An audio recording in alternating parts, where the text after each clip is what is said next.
बजरंगबली महाराज की जय। श्री गुरु चरण सरोज रज, निज मन मुकर सुधारी।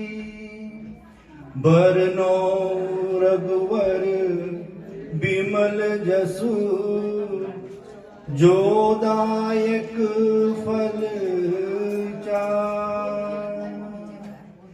बुद्धिहीन तनु जान के, सुमिरो पवन कुमार। बल बुद्धि विद्या देहु मोहे, हरहु कलेश विकार। जय हनुमान ज्ञान गुण सागर, जय कपीस तुहि लोक उजागर। राम दूत अगलित फल धामा, अंजनी पुत्र पवन सुत नामा। महावीर विक्रम बजरंगी, कुमति निवार सुमति के संगी। कंचन बरन विराज सुबेसा, कानन कुंडल कुंचित केसा। हाथ प्रज्ञ ध्वजा विराज, कांधे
संकट हरन मंगल मूर्ति रूप राम लखन सीता सहित हृदय बसु सुरभूप सियावर राम जय जय राम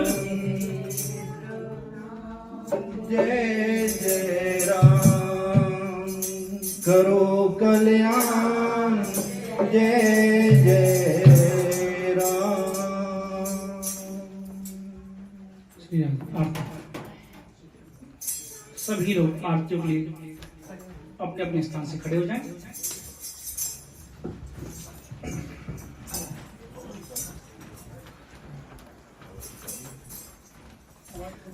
श्री राम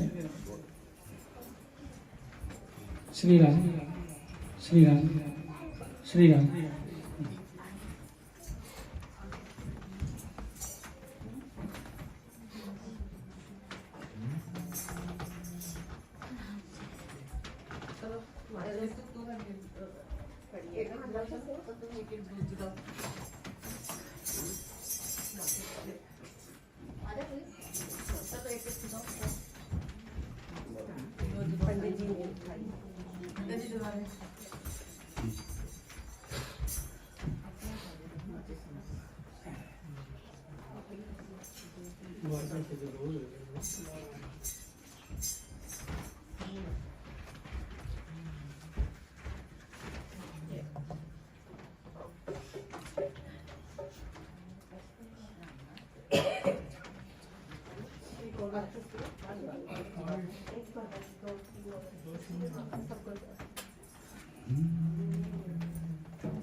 यजमान पहले इधर से, बाकी लोग धीरे धीरे करते रहे। 2-3 आरती लगाई हुई।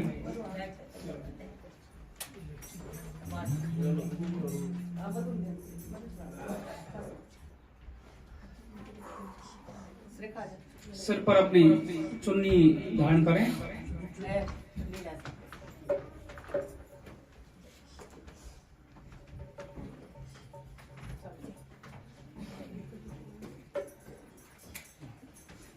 आरती इधर सारे थाली पकड़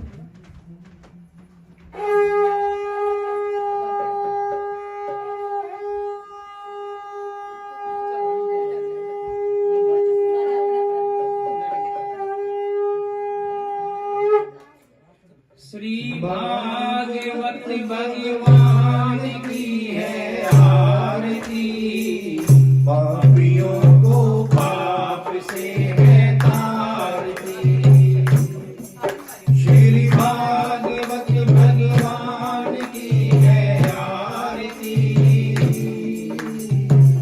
पापियों को पाप से है तारती।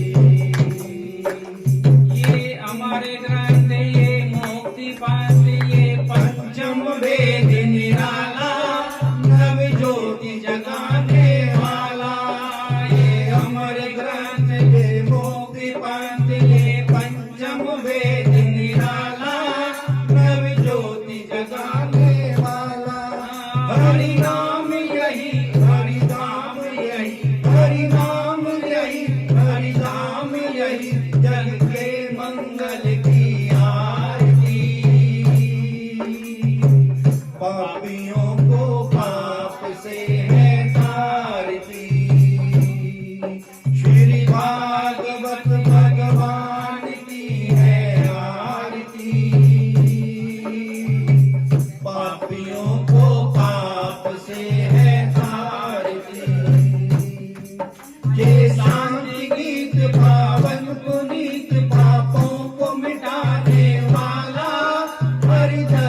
भागवत भगवान की है आरती, पापियों को पाप से है तारती। जय मधुर बोल जग बंद खोल, सतमार्ग दिखाने वाला, बिगड़ी को बनाने वाला। ये मधुर बोल जग बंद खोल, सतमार्ग दिखाने वाला, बिगड़ी को बनाने वाला।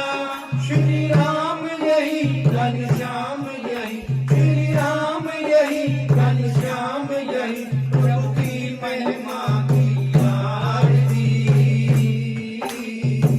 पापियों को पाप से है तारती, श्री भागवत भगवान की है आरती। पापियों को पाप से है तारती, पापियों को पाप से है तारती। पापियों को पाप से है तारती। सभी लोग थोड़ा थोड़ा फूल ले लें अपने हाथों में। कर्पूर गौरम करुणावतारम संसार सारम भजकेन्द्रम सदा वसंतम हृदयारविंदे भवं भवानी सहितं नमामि। सर्वमंगल मंगले शिवे सर्वादि साधके शरण्ये त्र्यंबके गौरी नारायणी नमोस्तुते। कृष्णाय वासुदेवाय हरे परमात्मने प्रणतक्लेशनाशाय श्री गोविंदाय नमो नमः। श्रीमद्भागवत महापुराण पुष्पांजलि समर्पयामि। इधर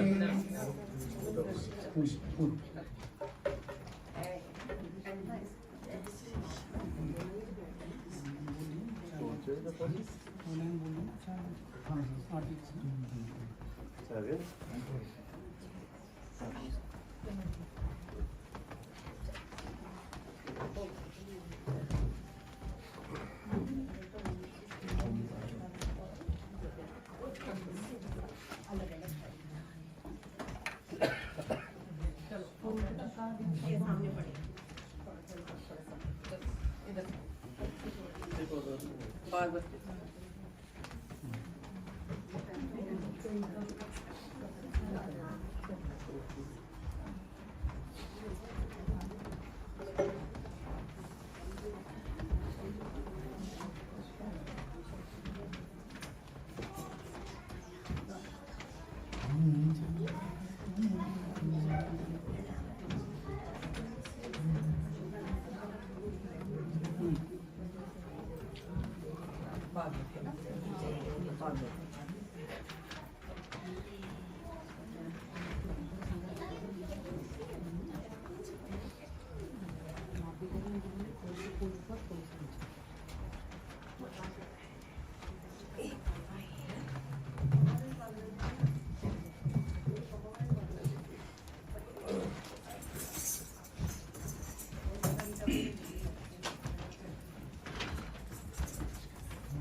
बोलिए जय श्री कृष्ण, जय श्री राधे।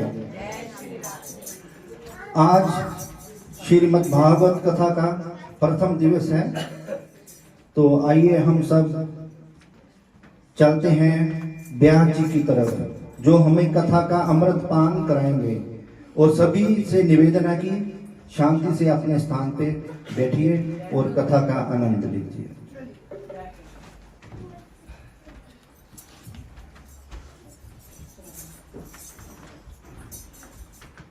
श्री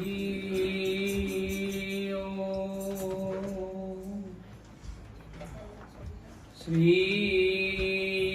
गणेशाय नमः। श्री सरस्वती नमः।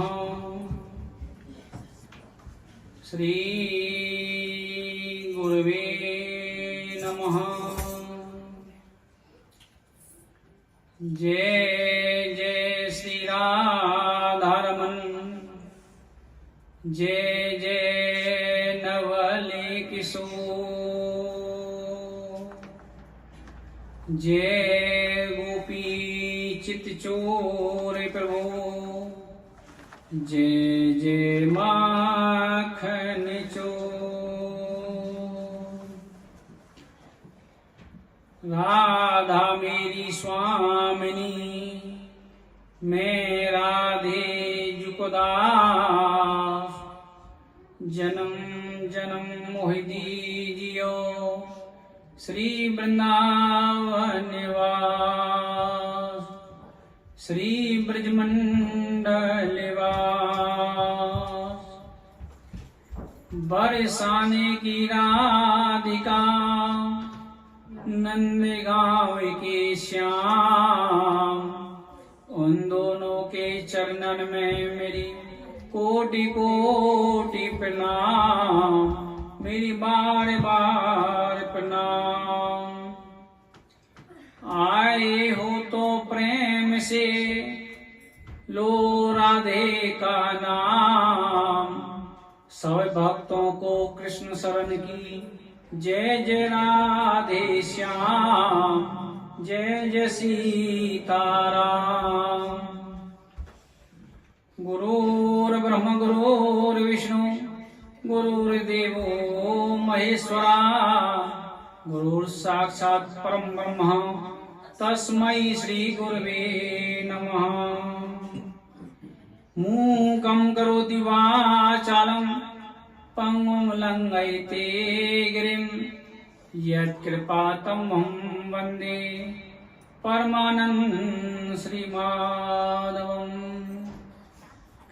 कृष्णाय वासुदेवाय हरये परमात्मने, प्रणतक्लेशनाशाय गोविंदाय नमो नमः। लाड लड़े श्री राधिका, मांगो गोद प्रसाद, दीजियो स्वामिनी चरण रज और वृंदावन निवास। राधा रानी की जय, और वृंदावन बाकी बिहारी लाल की जय, श्रीमद् भागवत महापुराण की जय, अपने अपने श्री गुरु महाराज की जय। आज परम सौभाग्य की बात है, हमारी राधा रानी की विशेष कृपा, पूज्य गुरुदेव माता पिता और श्री श्यामदास बाबा की कृपा से यूरोप खंड के जर्मनी देश के हैम्बर्ग शहर के श्री हिंदू मंदिर के अंदर श्रीमद् भागवत कथा का महोत्सव किया जा रहा है। सभी को राधे राधे। हमारी इस कथा के यजमान श्री हिंदू मंदिर कमेटी एवं सभी भक्तगण हैं। सभी को व्यासपीठ से बहुत बहुत साधुवाद। यहाँ पर उपस्थित सभी भक्तवृंद और लाइव चैनल के माध्यम से जुड़े सभी भक्त वृंदों को बहुत बहुत साधुवाद। राधे राधे। नाश्ता थोड़ा कम किया है क्या? राधे राधे।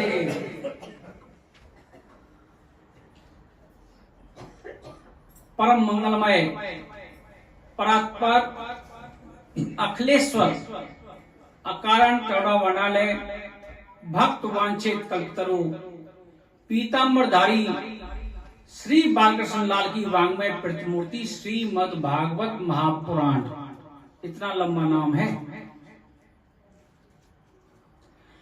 भाग्योदयन बहुजन समर्जिते सत्संगमं च लभते पुरुषो यदा वै। एक जन्म का नहीं, अनंत जन्मों के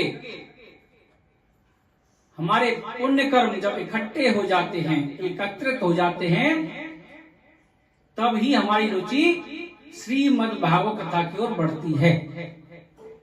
कितने जन्मों के? अनंत जन्मों के।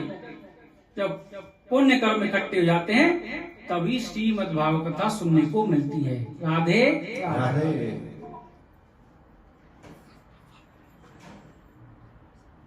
और उससे कहीं अधिक पुण्य जब एकत्रित हो जाते हैं तो ही श्रीमद् भागवत कथा महोत्सव करा पाते हैं, यजमान बनने का सौभाग्य मिलता है। सभी को राधे राधे। बड़े भाग मानुष तन पावा, सोरे दुर्लभ सब ग्रंथ निगावा। राम सिया राम जय जय राम। राम सिया राम जय जय राम। हमको ये मनुष्य जन्म बड़े भाग्य से मिलता है, ये आसान नहीं है। हमारे सनातन धर्म के अनुसार 84 लाख योनियां भोगने के बाद मनुष्य जन्म मिलता है। कितनी योनियां? 84 लाख। उसमें क्या है? पृथ्वी पर चलने वाले जीव हैं, उड़ने वाले जीव हैं, पानी के अंदर रहने वाले जीव हैं, और कुछ जीव तुमको इन आंखों से दिखाई भी नहीं देती। कहां कहां जन्म लेना पड़ता है, उसके बाद मनुष्य जन्म मिलता है। इस मौके को हमको नहीं गंवाना चाहिए। जितना समय निकल गया सो निकल गया, कोई बात नहीं, लेकिन अभी लौट जाओ परम पिता परमेश्वर की तरफ। सिर्फ मनुष्य शरीर से ही हम श्रीमद् भागवत कथा श्रवण कर सकते हैं, दूसरे किसी शरीर से कर सकते हैं? कोई पशु पक्षी, कोई कीड़ा श्रीमद् भागवत कथा श्रवण नहीं कर सकता।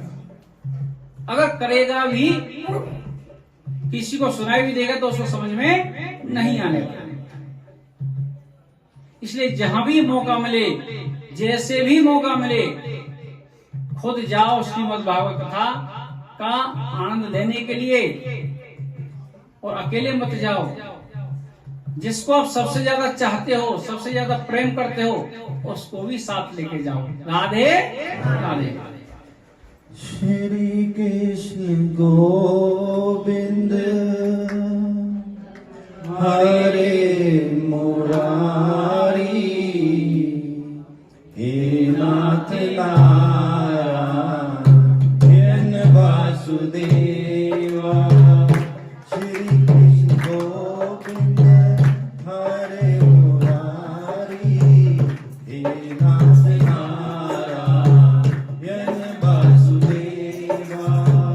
श्री कृष्ण गोविंद हरे मुरारी, हे नाथ नारायण वासुदेवा। हे नाथ नारायण वासुदेवा, हे नाथ नारायण वासुदेवा। हे नाथ नारायण वासुदेवा, हे नाथ नारायण वासुदेवा। श्री कृष्ण गोविंद हरे मुरारी, हे नाथ नारायण वासुदेवा। श्री कृष्ण गोविंद हरे मुरारी, हे नाथ नारायण वासुदेवा। हे नाथ नारायण वासुदेवा, हे नाथ नारायण वासुदेवा। हे नाथ नारायण वासुदेवा, हे नाथ नारायण वासुदेवा। श्री कृष्ण गोविंद हरे मुरारी, हे नाथ नारायण वासुदेवा। श्री कृष्ण गोविंद हरे मुरारी,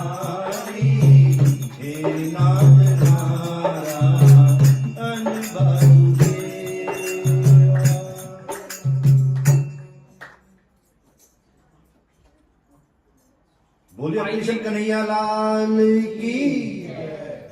आइए हम चलते हैं श्रीमद् भागवत महापुराण की तरफ, जिसके लिए हम यहाँ पर एकत्रित हुए हैं। उसके बारे में जानना जरूरी है कि नहीं, कि आखिर श्रीमद् भागवत महापुराण है क्या। कुछ लोगों को पता है, कुछ लोगों को नहीं पता। कि बहुत से बोलते हैं भगवत गीता का पाठ हो रहा है। श्रीमद् भागवत महापुराण और भगवत गीता में बहुत अंतर है। ध्यान से सुनोगे जब ही समझ में आएगा। श्रीमद् भागवत महापुराण वेदों का और पुराणों का सार है, निचोड़ है। वो क्या है? श्रीमद् भागवत महापुराण। यह महर्षि वेदव्यास द्वारा रचित 18वां पुराण है, जिसमें परमपिता परमेश्वर की संपूर्ण लीला कथाओं का वर्णन किया गया है। और भगवत गीता क्या है? ये 18 अध्याय 700 श्लोकों के साथ, 700 श्लोकों के साथ है भगवत गीता। ये महाभारत का एक छोटा सा हिस्सा है, जो कुरुक्षेत्र में भगवान श्री कृष्ण ने अर्जुन को उपदेश दिया था। वो है भगवत गीता, और जिसमें संपूर्ण कथाओं का वर्णन किया गया है वो है श्रीमद् भागवत महापुराण। श्रीमद् भागवत महापुराण में कितने श्लोक हैं? 18,000। और भगवत गीता में 700 श्लोक। अंतर समझ में आ गया? राधे राधे। आइए अब चलते हैं उस परमपिता परमेश्वर के बारे में जाने, जिसके बारे में श्रीमद् भागवत महापुराण में संपूर्ण लीलाओं का वर्णन किया गया है। उस परमपिता परमेश्वर के माध्यम से ही सभी की उत्पत्ति हुई है। वो कैसा है, क्या करता है, उसका काम क्या है, उसके बारे में जानेंगे। सच्चिदानंद रूपाय विश्वोत्पत्त्यादि हेतवे तापत्र विनाशाय श्री कृष्णाय वयं नमः। वो परमपिता परमेश्वर कैसा है? सच्चिदानंद, जो सभी को सुख देने वाले हैं। क्या देने वाले हैं? सुख देने वाले हैं, आनंद देने वाले हैं। वे ही आनंद स्वरूप हैं। इसलिए परमपिता परमेश्वर को छोड़कर जहां भी मन लगाओगे वहां से दुख ही मिलेगा। आप परमपिता परमेश्वर की तरफ ध्यान लगाओगे तो आपको आनंद ही आनंद मिलेगा। राधे राधे। हम मन कहां लगाते हैं अपना? परमपिता परमेश्वर की तरफ नहीं, दूसरी वस्तुओं की तरफ, दूसरी चीजों की तरफ, दूसरे लोगों की तरफ हम अपना मन लगाते हैं।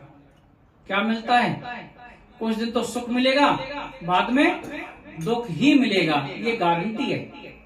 लेकिन परमपिता परमेश्वर की तरफ मन लगाओगे तो आपको आनंद ही आनंद मिलेगा। राधे राधे। सच्चिदानंद 3 शब्दों से मिलकर बना है सच्चिदानंद। सत्य, चित्त, आनंद। अगर सच्चिदानंद का संधि विच्छेद करें या 3 टुकड़े करें तो क्या आएगा? सत्य, चित्त, आनंद। वो है परमपिता परमेश्वर। सत्य क्या है? केवल ईश्वर ही सत्य है। कौन सत्य है? केवल ईश्वर ही सत्य है, इसके अलावा कुछ भी सत्य नहीं है। जो हमको दिखाई दे रहा है ना, गाड़ी, घोड़ा, बंगला, पेड़, पौधा, कुछ भी सत्य नहीं है। एक उदाहरण देंगे। जैसे मिश्री का ढेला, और पहले नमक भी आता था मोटा, नमक का ढेला। अब देखने में कैसे लग रहे हैं? सत्य, ये तो हैं। लेकिन उनके ऊपर पानी पड़ जाए तो मिश्री दिखाई देगी? न नमक दिखाई देगा। तो सत्य क्या हुआ? सत्य ही नहीं। इस पृथ्वी मंडल का दूसरा नाम है मृत्युलोक। क्या नाम है? मृत्युलोक। इस पर जो भी आता है हर किसी की एक्सपायरी डेट है, चाहे मनुष्य हो, चाहे जानवर हो, या कोई पशु पक्षी हो, या पेड़ पौधा हो, इमारत हो, गाड़ी घोड़ा, कुछ भी हो, सबको एक ना एक दिन चले जाना। तो सत्य क्या है? ईश्वर ही सत्य है। यहां तक कि हमारा शरीर भी सत्य नहीं है। कुछ लोग बोलेंगे शरीर तो सत्य है, हमारे साथ रहता है। किसी के 10 साल हो गए, किसी को 20 साल, किसी को 50 साल, किसी को 60 साल, किसी को 70 साल। ये शरीर भी सत्य नहीं है। अगर ये सत्य होता तो हमारे कहने के अनुसार चलता। किसी के हाथ में दर्द हो जाए या किसी के पैर में दर्द हो जाए, हम बोले भाई ठीक हो जा, होगा वो सही? नहीं होगा। तो सत्य क्या हुआ? हमारे कहने के अनुसार तो शरीर नहीं चल रहा है। तो सत्य क्या हुआ? यहां तिनका भी सत्य नहीं है और हमारा भी नहीं है। लेकिन हमने कितनी चीजों को अपना मान रखा है, ये बहम पाल रखा है। ये मेरी है, ये मेरी है, ये मेरा है। अगर आपका है, हमारा है, तो अंत समय में हम जब जाते हैं तो कुछ ले जा सकते हैं? एक तिनका भी लेकर नहीं जा सकते। मैं ये नहीं बोला सब कुछ छोड़ दो बाबा जी बन जाओ, नहीं। आप उनका उपयोग करो, यूज करो, लेकिन आसक्ति, अटैचमेंट कम कर दो। अटैचमेंट वहां से कम करके कहां लगा दो? परम पिता परमेश्वर की तरफ। खूब कमाओ, गृहस्थ धर्म निभाओ, लेकिन मन कहां लगाओ? मेरे परम पिता परमेश्वर की तरफ। अपना क्या है? जब तिनका भी अपना नहीं तो अपना क्या है? मेरो तो गिरधर गोपाल, दूसरो ना कोई। सिर्फ परमपिता परमेश्वर ही अपना है। इस बात को जितनी जल्दी समझ जाओगे, जिस भी एज में समझ जाओगे, उतने ही फायदे में रहोगे। राधे राधे। थोड़ा जोर से बोलो, जलेबी तो खूब खाई है। राधे राधे। सत कौन हुआ? परमपिता परमेश्वर। हमने संधि विच्छेद किया था सत्य चित्त आनंद। तो चित्त क्या है? चित्त यानी कि प्रकाश। हमको प्रकाश की आवश्यकता पड़ती है। हम कहां से लेते हैं प्रकाश? दिन में सूर्य नारायण से लेते हैं और रात्रि में बिजली से। लेकिन परमपिता परमेश्वर को बाहर के प्रकाश की आवश्यकता नहीं, क्योंकि वह स्वयं प्रकाशवान है। सत्य भी वही हुआ, चित्त भी वही हुआ। अब आनंद क्या है? आनंद भी परमपिता परमेश्वर ही है। उसकी कथाओं में, उसकी लीला में जो आनंद आता है वो कहीं नहीं आता। आप श्रीमद् भागवत महापुराण एक बार सुनो तो भी मन लगेगा, 10 बार सुनोगे तो भी मन लगेगा, उसके अलावा कहीं मन नहीं लगेगा, आनंद आएगा ही नहीं। आप जैसे कहीं मूवी देखने जाओ, पैसा खर्च करो, उस मूवी को कितने दिन तक याद रखोगे? 1 दिन, 2 दिन, 4 दिन, 6 दिन, भूल जाओगे, वो आनंद खत्म। लेकिन परमपिता परमेश्वर की कथाओं को आप याद करोगे तो आनंद दिन प्रतिदिन बढ़ता ही जाएगा, ये गारंटी है। लेकिन मन लगाओ उसकी तरफ, तभी आनंद बढ़ेगा। एक बार एक शिष्य ने अपने गुरुदेव से पूछा कि गुरुदेव आप बहुत दिनों से भजन करते हो, पूजा पाठ करते हो, क्या मुझे भगवान के दर्शन करा सकते हो? किसके दर्शन? भगवान के दर्शन करा सकते हो? गुरुदेव बोले बिल्कुल करा सकता हूं। कब? जब आप चाहो तभी हम आपको भगवान के दर्शन करा देंगे, लेकिन यहां से कुछ दूर जाना पड़ेगा, वहां भगवान मिलेंगे।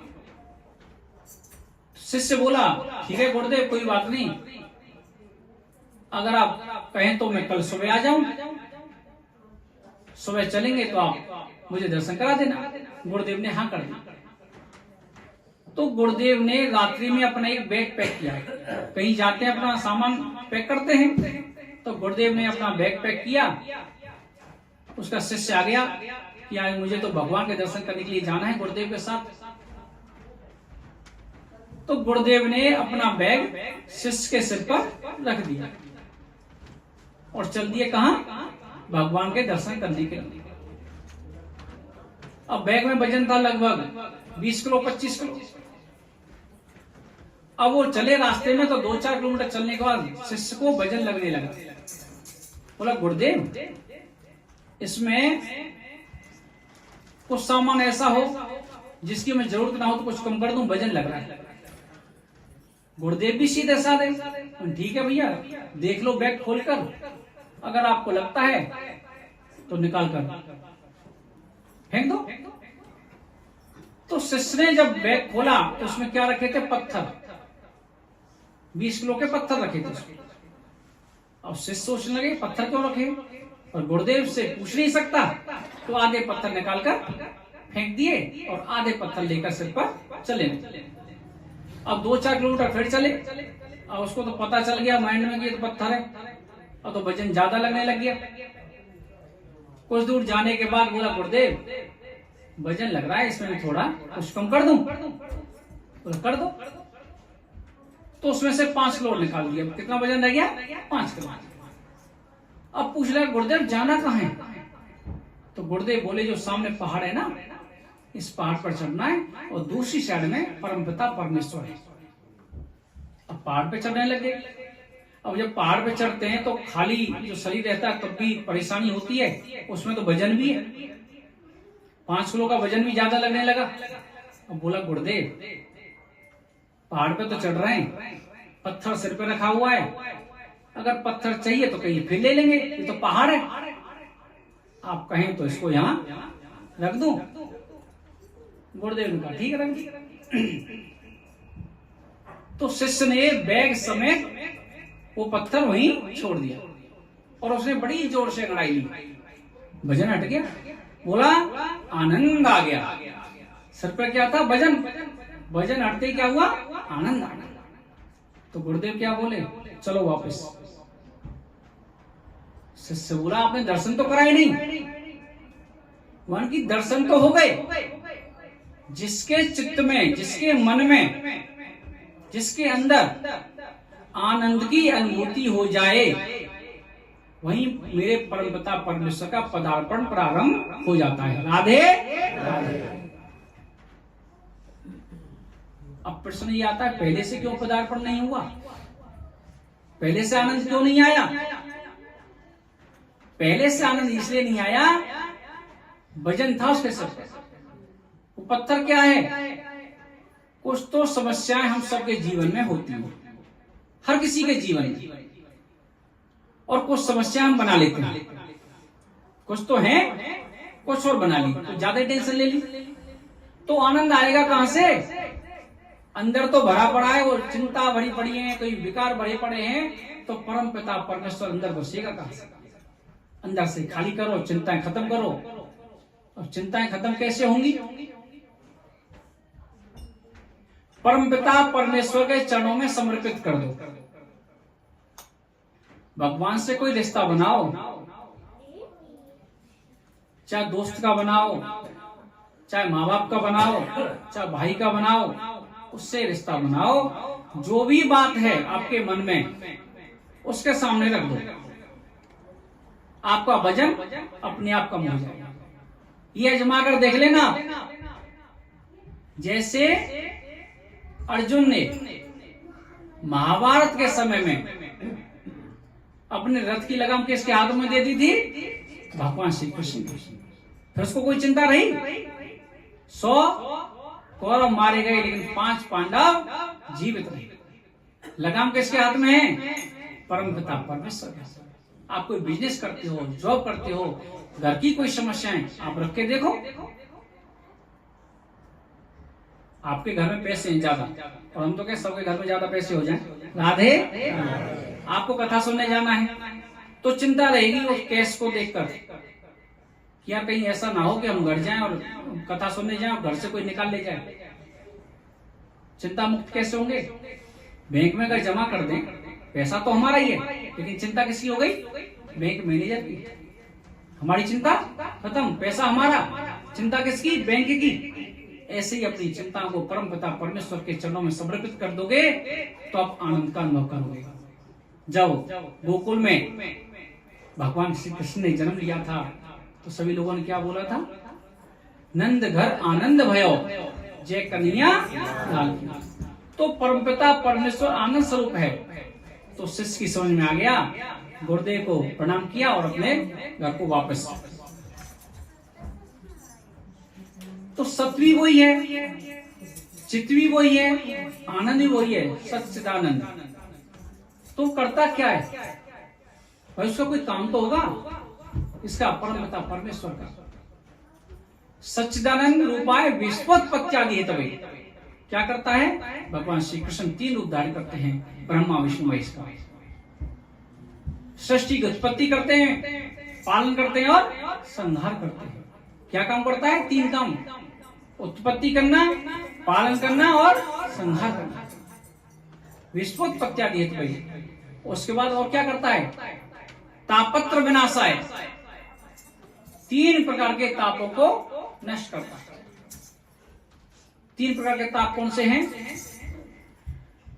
दैहिक देविक भौतिक तापा, राम राजे काहू नहीं व्यापा। राम सिया राम जय जय राम। राम सिया राम जय जय राम। राम सिया राम जय जय राम। सिया राम जय जय राम। 3 प्रकार के ताप कौन से? दैहिक, दैविक, भौतिक। दैहिक ताप किसको बोलते हैं? किसी को बुखार आ गया, किसी को बीमारी लगी, उसको दैहिक, हमारे देह में कोई तकलीफ हो गई तो उसको दैहिक ताप बोलते हैं। दैविक, देवी आपदा, बाढ़ आ गई, भूकंप आ गया, ये देवी आपदा। दैहिक, दैविक, भौतिक। भौतिक ताप बोलते हैं भौतिक वस्तुओं से मिलने वाले दुख को। किसी से टकरा गई, किसी गाय बैल ने आके मार दिया, ये भौतिक वस्तु है। तो भगवान राम के राज में 3 ताप नहीं लगते थे। ऐसे ही परमपिता परमेश्वर की तरफ ध्यान देंगे तो ये 3 तापों से मुक्ति हो जाएगी। सच्चिदानंद रूपाय विश्वोत्पत्त्यादि हेतवे तापत्र विनाशाय श्री कृष्णाय वयं नमः। ऐसे परमपिता परमेश्वर को हम बार बार प्रणाम करते हैं। इतना समझा दिया, दुख का कारण बता दिया, लेकिन उसके बावजूद भी थोड़े बहुत लोग फिर भी दुखी रहेंगे। कोई तन दुखी, कोई मन दुखी। दुख के कारण बता देता हूं कैसे कैसे दुख हैं। कोई तन दुखी, कोई मन दुखी, कोई धन में न रहे तो दास। अब सब दुखी हो गए तो सुखी कौन है? कोई तन से दुखी है, बीमारी है, नहीं जा रही। कोई तन दुखी, कोई मन दुखी। सब कुछ बढ़िया है लेकिन रिश्तेदार बढ़िया नहीं मिले या घर वाले बढ़िया नहीं मिले, मन खराब रहता है। कोई तन दुखी, कोई मन दुखी, कोई धन में नहीं रहे तो दास। किसी के पास संपदा नहीं है। थोड़े थोड़े सब दुखी, सुखी राम के दास। जिसने शरणागति ले ली वो ही सुखी। भाई साधु संत क्यों सुखी हैं? हट्टे कट्टे रहते हैं खूब, हैं? वृंदावन में जाके देखो, ना रुपए की चिंता, ना पैसे की चिंता, ना कोई बिजनेस की चिंता, ना कोई जॉब की चिंता। राजदास महाराज हैं, प्रेमानंद बाबा हैं, सब जानते हैं। खूब आनंद है, मर्सिडीज है, ऑडी है, सब चीजें उनके पास। आनंद है चकामचक, दोनों किडनियां फेल है। क्यों? शरणागति ले ली मेरे परम पिता परमेश्वर। नाम जप, राधे राधे। ये हमने परमपिता परमेश्वर के बारे में बताया कि वो आखिर क्या है, क्या काम करता है। अब आगे चलते हैं सुखदेव जी की तरफ। सुखदेव जी कौन है? इस कथा को श्रवण कराने वाला है, इस कथा के वक्ता है। सुखदेव जी ने ही श्रीमद् भागवत कथा सुनाई थी राजा परीक्षित को। यम प्रविजन्तमनुपेतमपेत कृत्यम द्वैपायनो वरेह कातर्याजुहाम पुत्रेति तन्मयतया तरो वने दोस्तम सर्वभूत हृदय मुनिमानतोस्मि। हम सुखदेव जी को प्रणाम करते हैं। सुखदेव जी इस कथा को श्रवण कराने वाले हैं। सुखदेव जी ने गर्भ को ही मंदिर बना दिया था। अगर कोई अब मंदिर बनाए तो क्या करता है भाई? जमीन लेगा, किराए के लिए गया, कैसे लेगा? जब घर बनाएगा फिर मंदिर बनाएगा, फिर उसमें मूर्ति स्थापना होगी, प्राण प्रतिष्ठा होगी। लेकिन सुखदेव जी ने क्या किया? मंदिर कहां बनाया? गर्भ के अंदर, माता के पेट के अंदर मंदिर बना दिया। राधे राधे। सुखदेव जी जब तो आज याद कर रहे हैं, 5000 साल पुरानी बात है। सुखदेव जी राधा रानी के साथ गोलोक धाम में रहते थे। गोलोक धाम पता है? कुछ लोगों को पता होगा शायद, सभी लोगों को ज्यादातर पता होता है स्वर्ग और नरक। बुरे कर्म करेंगे नरक जाएंगे, बढ़िया कर्म करेंगे तो स्वर्ग जाएंगे। और उनको भोगने के बाद वापस, जैसे किसी को सजा मिलती है ऐसे नरकों की सजा है, तो सजा भुगतने के बाद वापस से आ जाता है। उसके हिसाब से उसको दूसरी योनि मिलती है। ऐसी स्वर्ग है। स्वर्ग का और होटल का एक ही सिस्टम है। जितने हमारे पुण्य इकट्ठे हैं इतने दिन हम स्वर्ग भोगेंगे। ऐसी होटल है। जितने दिन का किराया भरेंगे उतने दिन रखेगा, नहीं तो चेकआउट करा देगा। राजी से तो बढ़िया है, आप जाइए, आपका चेकआउट है, नहीं तो धक्के मार के बाहर निकाल दी जाओगे। राधे राधे। पुण्य कर्म जब तक है हम स्वर्ग भोगेंगे। उसके ऊपर है वैकुंठ। वैकुंठ क्या है? हमारे परम पिता परमेश्वर की ऑफिस है, कार्यालय है। यहाँ पर जो ऋषि मुनि निरंतर जप करते हैं वो लोग वहां पर जाते हैं वैकुंठ में। किसी को मिलना हो, ब्रह्मा विष्णु महेश किसी को मिलना है तो कहां जाकर मिलेंगे? वैकुंठ में। अब जो ऑफिस में कार्य करता है, ऑफिस है मेरे परमपिता परमेश्वर की, तो उसका कोई घर तो होगा। तो घर है गोलोक धाम। जो दूसरे धर्म के लोग तो पहुंचे नहीं गोलोक धाम क्या है, स्वर्ग नरक तक जानते हैं बस, वैकुंठ की भी नहीं पता। वैकुंठ जब जाते हैं जब मोक्ष मिल जाता है, प्रभु के पार्षद बन जाते हैं, प्रभु उनको अपने चरणों में लीन कर लेते हैं। उसके ऊपर है गोलोक धाम। गोलोक धाम जहाँ राधा रानी और हमारे कृष्ण भगवान रहते हैं, वो है गोलोक धाम। और जब घर है तो उसमें कुछ खास लोग ही काम करने वाले होंगे। तो राधा रानी का ये तोता है सुखदेव जी, बड़ा प्यार करती हैं सुखदेव जी से राधा रानी। एक बार भगवान श्री कृष्ण और राधा रानी आपस में बात कर रहे थे कि हमको लीला करने के लिए मृत्यु लोक में, जीवन तो उसका पता नहीं कहां कहां है, हमको तो सिर्फ पृथ्वी मंडल के बारे में पता है, धरती के बारे में पता है। तो हमको वहां पर मृत्यु लोक में जाना है, पृथ्वी मंडल पर जाना है और ब्रजमंडल में जाकर कुछ लीलाएं करनी है। तो सुखदेव जी को पता चल गया, बोलने लगे मैं भी चलूंगा आपके साथ।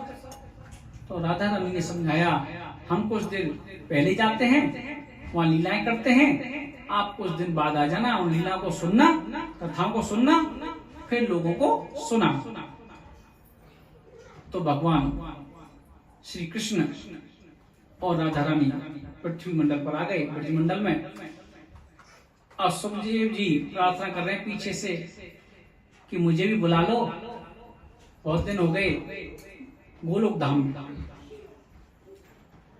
तो मेरी राधा रानी की कृपा से योजना बनाई जा रही है। क्या हुआ? नारद जी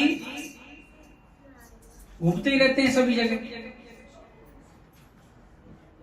नारद जी घूमते घूमते कहाँ पहुंचे? मैया पार्वती के पास। और नारद जी क्या गाते रहते हैं हर समय? श्रीमन नारायण नारायण नारायण श्रीमन नारायण नारायण। देखो पिछली कथा में हमने बताया था तालियों का महत्व है। तालियां जरूर बजाएं। इसका साइंटिफिक रीजन भी है, वो आप योगा टीचर से बात कर सकते हो तालियों के बारे में, लेकिन मैं आध्यात्मिक दृष्टि से समझाऊंगा। जो लोग ताली बजाते हैं उसके जाने अनजाने में किए हुए पाप कर्म निकलते हैं, नेगेटिव एनर्जी निकलती है। और कहां जाके बैठती है? कहां जाके बैठती है? जो ताली नहीं बजाता है। राधे राधे। और नेगेटिव एनर्जी अंदर घुसानी है तो ताली बिल्कुल मत बजाओ। पॉजिटिव चाहिए तो तालियां बजानी पड़ेगी। राधे श्रीमन नारायण नारायण नारायण श्रीमन नारायण नारायण नारायण भजमन नारायण नारायण नारायण भजमन नारायण नारायण नारायण भजमन नारायण नारायण नारायण भजमन नारायण नारायण लक्ष्मी नारायण नारायण नारायण लक्ष्मी नारायण नारायण नारायण। ऐसे गाते गाते नारद जी कहाँ पहुंच गए? मैया पार्वती के पास। योजना बनानी है, सुखदेव जी का जन्म कराना है। अब मैया पार्वती जी ने आसन दे दिया नारद जी के लिए। बातचीत प्रारंभ हो गई। मैया पार्वती बोली, नारद जी क्या बात है, आजकल तो आपका चक्कर लगता ही नहीं, बहुत दिनों बाद आए हो। तो नारद जी बोले, मैया मैंने लोगों के घर जाना आना कम कर दिया। क्यों? हर जगह ईर्ष्या द्वेष, अपने घर की कलह कलेश। थोड़ी देर पूछते हैं राजी खुशी, हाँ जी आप कैसे हो? हाँ जी ठीक है, आप कैसे हो? ठीक हो। फिर क्या स्टार्ट कर देते हैं? एक दूसरे की निंदा। अब मैंने जाना बंद कर दिया है, अपनी जगह बैठता हूँ और भगवान का भजन करता रहता। अब मैया पार्वती बोली, आप यहाँ ही करो, हमारे घर में तो ऐसा कुछ नहीं है। हमारे घर में तो कोई ईर्ष्या द्वेष नहीं है, प्रेम है यहाँ। तो आप यहाँ आ सकते हो। अब नारद जी बोले, मैया बहुत अच्छी बात है, आपके घर में प्रेम बना रहे, लेकिन प्रेम कम होता जा रहा है। अब नारद जी ने सोचा कि सही समय है सुखदेव जी के जन्म के बारे में बात करना। अच्छा मैया, आपके घर में प्रेम है तो भोले बाबा तो आपसे कुछ छुपाते नहीं होंगे। अब मैया पार्वती बोली, हाँ भोले बाबा बहुत प्रेम करते हैं हमसे और हम भी उनसे प्रेम करते हैं, तो कोई बात छुपाने की तो बात ही नहीं है। अच्छा मैया, बहुत बढ़िया बात है। तो भोले बाबा ने कभी बताया आपको कि उसके गले में मुंडों की माला जो पहनते हो, किसके मुंडों की माला है? क्या बोले? किसके मुंडों की माला है? अब मैया पार्वती चुप, उसको पता ही नहीं। भोले बाबा जो पहनते हैं गले में मुंडों की माला, वो किसके मुंडों की माला है? अब नारद जी बोले, मैया ठीक है, बहुत समय हो गया, मैं चलता हूं। नारद जी ने अपना काम कर दिया। राधे राधे। नारद जी बाहर निकले तो भोले बाबा आ रहे थे संध्या वंदन से। दंडवत नमस्कार हुआ। नारद जी बोले, बाबा मैया याद कर दी, जल्दी चले। भोले बाबा समझ गए घर से आए हो तो मैया तो याद करेगी करेगी। और घर पहुंचे भोले बाबा, भाई उनका भी तो ऐसा ही घर है? ऐसी पति पत्नी है। घर पहुंचे तो मैया पार्वती का मुंह फूला हुआ गुस्से में। आजकल भी होता है ऐसा। राधे राधे। सर ला रही है, ऐसा ही होता है। तो भोले बाबा बोले कि देवी क्या बात है, आज आप नाराज लग रही हैं। मैया पार्वती बोली, आप तो बात करो ही मत मुझसे। क्यों? आप तो बहुत कपटी हो। मैया पार्वती क्या बोली भोले बाबा से? आप तो कपटी हो। भोले बाबा बोले, मैंने कौन सा कपट कर दिया कि आप मुझे कपटी बोल रही? आप मुझसे प्रेम नहीं करते। अगर प्रेम करते तो मुझसे कुछ छुपाते नहीं। भोले बाबा बोले, देवी मैंने तो आपसे कोई बात छुपाई नहीं है, अगर आपको लग रहा हो तो मुझे बता दो। तो मैया पार्वती बोली, अगर आप छुपाते नहीं तो मुझे पता होता कि आपके गले में किसके मुंडों की माला है। अब भोले बाबा तो मुस्कुराए, बोला, देवी आपको नहीं पता? मैया पार्वती बोली, अगर पता होता तो पूछते क्यों? भोले बाबा बोले, आप बात करते हो प्रेम की, देवी ये किसी और के मुंड नहीं है, ये आपके ही मुंड है। राधे राधे। अब तो मैया पार्वती चुप। ये क्या हुआ? ये मेरे मुंड कैसे आ गए? भाई मुंड कब निकलता है? जब आदमी मरता है। तो इसका मतलब क्या हुआ? मैं मरती हूं और आप नहीं मरते? हाँ देवी ऐसा ही है। आप लीला करने के लिए आती हो, जब लीला पूरी हो जाती हो तो आप चली जाती हो। तो प्रेम के वशीभूत होकर मैं आपके मुंड निकाल लेता हूं और अपनी माला में पुरो लेता हूं। तो मैया पार्वती बोली कि आपने कौन सी गुट्टी पी रखी है जो आप मरते नहीं हो? हम मरते हैं बार बार। अब तो आप कपटी नहीं हो, महाकपटी हो। अगर आप प्रेम करते तो उस गुट्टी को या उस दवाई को हमको पिला देते। आप भी नहीं मरे तो हम भी नहीं मरते। बोला, देवी मुझे कभी इस बात का एहसास नहीं हुआ।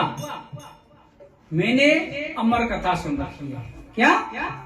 अमर कथा सुन रखी है मैंने, इसकी वजह से मृत्यु मुझे टच नहीं कर सकता, स्पर्श नहीं कर सकता। अब तो मैया पार्वती बोली, हम भी सुनेंगे, हमें भी सुनाओ, हम भी मरना नहीं चाहते। भाई मरना कौन चाहता है? अब तो भोले बाबा बोले, ठीक है देवी, कल सुबह से हम अमर कथा सुनेंगे। अमर कथा मतलब श्रीमद् भागवत महापुराण। अब भोले बाबा ने दूसरे दिन अमर कथा प्रारंभ की और वहां पर क्या हुआ? सुखदेव जी आ गए अंडे के रूप में। अब भोले बाबा मैया पार्वती से बोले कि जब मैं कथा कहता हूं तो मेरी आंखें बंद हो जाती हैं, मैं ध्यान में चला जाता हूं, तो मुझे कैसे पता चलेगा आप कथा सुन रही हो? जैसे बचपन में कहानी सुनते थे तो सामने वाले को कुछ जवाब देना पड़ता था। संस्कृत का शब्द है, इसका मतलब हाँ जी, जिससे सामने वाले को पता चलेगा कि सामने वाला सुन रहा है या नहीं। मैया पार्वती बोली, ठीक है, मैं आपको जवाब दूंगी, आप कथा प्रारंभ करो। अब अंडे में से तोते का बच्चा निकल गया। सुखदेव जी, क्या हुआ? तोता एक ऐसा पक्षी है जिसको हम कुछ रटाते हैं ना, वो सीख जाता जल्दी, एक दो शब्द। फेसबुक पर भी देखते हैं आजकल, कोई राधा बोल रहा है, कोई राम बोल रहा है, तो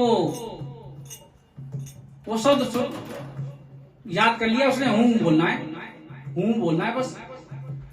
अब कथा चलते चलते 5वें दिन की कथा चल रही थी। मैया पार्वती को नींद आ गई। अब सुखदेव जी ने सोचा, तोते ने सोचा कि अगर मैं हूं नहीं बोलूंगा तो भोले बाबा कथा सुनाना बंद कर देंगे, तो अमर कथा दूरी रह जाएगी। और मैया पार्वती गई सो, क्या करूं? तोते ने ऊं बोलना प्रारंभ कर दिया। भोले बाबा की कथा लगातार चलती रही। अब भागवत पूरी हो गई, 7वें दिन की कथा हो गई, उन्होंने जयकारा लगाया, और श्रीमद् भागवत महापुराण की जय। तो मैया पार्वती की आंख खुल गई। बोली हाँ प्रभु। उससे आगे, किससे आगे? जो कथा चल रही थी यहाँ पर। देवी कौन सी कथा? कथा तो पूरी हो गई। कथा पूरी होगी तो कथा सुनी किसने? भाई आप जवाब दे रहे थे, बोल रहे थे, मैं कथा सुनाता गया। अगर आप सो रहे थे तो कौन बोल रहा था? कथा किसने सुन ली? चोरी से। तो उन्होंने चारों तरफ देखा, कोई दिखाई नहीं दिया। और तोते का बच्चा छोटा सा कहां दिखाई दिया? फिर गौर से देखा तो मैया पार्वती के बगल में वो बच्चा बैठा। अब तो भोले बाबा ने त्रिशूल निकाल लिया। क्यों? इसका वध करूंगा, इसको मारूंगा। क्यों मारूंगा? इसने धोखे से और चोरी से कथा सुनी। अब तो उस तोते के बच्चों को पता चल गया कि भोले बाबा की आंखें गर्म हो गई हैं। उस तोते का बच्चा भागने लगा आगे आगे, और वो भोले बाबा त्रिशूल लेके पीछे पीछे दौड़ने लगे। बीच में फिर मिल गए कौन? नारद जी। अरे बाबा कहां भाग रहे हो? भोले बाबा बोले शांत रहे, तेरी वजह से आज भागना पड़ रहा है। अगर ना तुम आते, ना अमर कथा सुनाता, ना बीच में कोई पंगा होता। बाबा बताओ तो सही क्या हुआ? अरे इसने अमर कथा सुन लिया इस तोते के बच्चे ने, तो फिर अरे इसको मारूंगा मैं, इसका वध करूंगा। नारद जी बोले बाबा आप तो सचमुच भोले हो। अभी आप बोल रहे हो कि इसने अमर कथा सुन ली, अभी मरेगा नहीं, और आप बोल रहे हो मैं इसको मारूंगा। अगर आपने गलती से मार भी दिया तो अमर कथा का महत्व क्या रह जाएगा? भोले बाबा को बात समझ में आ गई। भोले बाबा वहां से वापस मैया पार्वती के पास। मैया पार्वती की कथा अधूरी ही रह गई। अब तोते का बच्चा कहां पहुंचा? सम्यकरास, महर्षि वेदव्यास के पास। महर्षि वेदव्यास की धर्मपत्नी है विटका देवी। वो ले रही थी जमाई, और बच्चा था छोटा। वो तोते का बच्चा मुख के अंदर प्रवेश कर गया और कहां पहुंच गया? पेट के अंदर। बोलो राधे राधे। अब पेट के अंदर पहुंच गया। अब तो विटका देवी बोले, विटका देवी बोले मेरे गर्भ के अंदर मुझे कुछ भजन कीर्तन सुनाई देते हैं, वेदों के मंत्र सुनाई देते हैं। अब तो महर्षि वेदव्यास बोले गर्भ के अंदर कोई दिव्य शक्ति होगी। और कितने महीने हो गए सुखदेव जी को अंदर? 8 महीने 9 महीने नहीं, सालों से गिनती। 1 साल 2 साल 5 साल 10 साल सुखदेव जी बाहर निकलने का नाम नहीं लें। और विटका देवी उनकी मैया उनको परेशानी। वो बाहर क्यों नहीं निकल रहे? क्योंकि गर्भ के अंदर माया नहीं लगती है। हर किसी को, हम सभी को गर्भ के अंदर 7 महीने पूरा ज्ञान है। उस परमपिता परमेश्वर से हम प्रार्थना करते हैं किस नरक से बाहर निकाल दे, हम तेरी पूजा करेंगे, तेरा भजन करेंगे। लेकिन होता क्या है? गर्भ के बाहर आते हैं, माया फिर से लग जाती है, सब भूल जाते। सभी के साथ हुआ है ऐसा। अब हुआ क्या? वो बाहर ना निकले, 12 वर्ष हो गए। विटका देवी परेशान थी। उन्होंने अपने पतिदेव महर्षि वेदव्यास से प्रार्थना की, महाराज इसका कोई निवारण करो। तो उन्होंने मंत्रों के माध्यम से सुखदेव जी से बात की, हे पुत्र आप बाहर आ जाओ, आपकी मैया को बड़ा कष्ट होगा। सुखदेव जी बोले आ तो जाऊंगा बाहर, लेकिन मुझे माया नहीं लगनी चाहिए।